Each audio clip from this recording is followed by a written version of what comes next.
am just playing around with some watercolor paint, and this is old paint from another day, and of course it can be woken back up with water, so I just dab some blobs of water. I usually have about 2 buckets of clean water on the go so that when I clean my brushes, the color of the pigment that's being cleaned out of the brush dilutes quite well and won't contaminate the next color that I use. My brush is like a soppy mop, and it's just soaking up the water. When people learn to paint watercolors, their biggest mistake is that they paint like they would paint a bedroom wall, like with acrylics or latex, and they paint dry.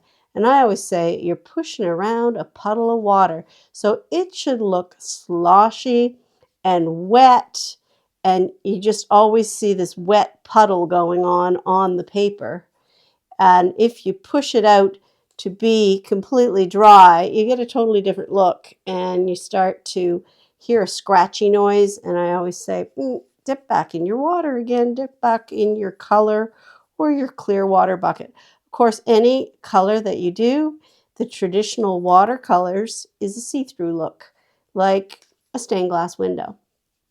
You can use watercolor more thickly, but then you really should be switching to acrylic because it's not cost effective to paint that way.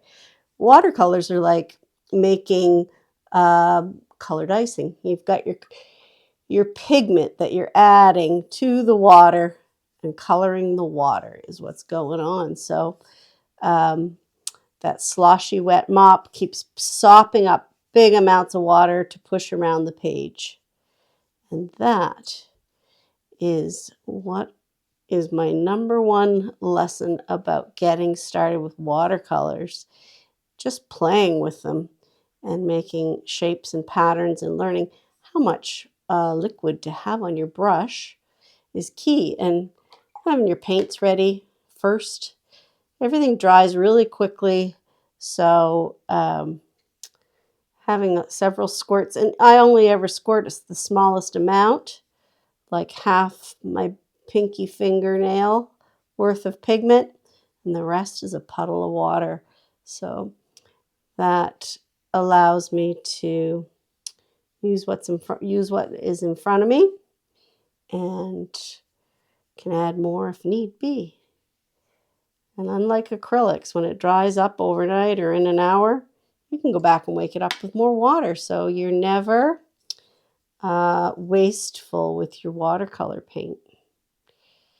And this is just me playing, not knowing, not have any plan, just trying to have some fun with the water, with the colors, with the watercolor paper. Thanks for watching.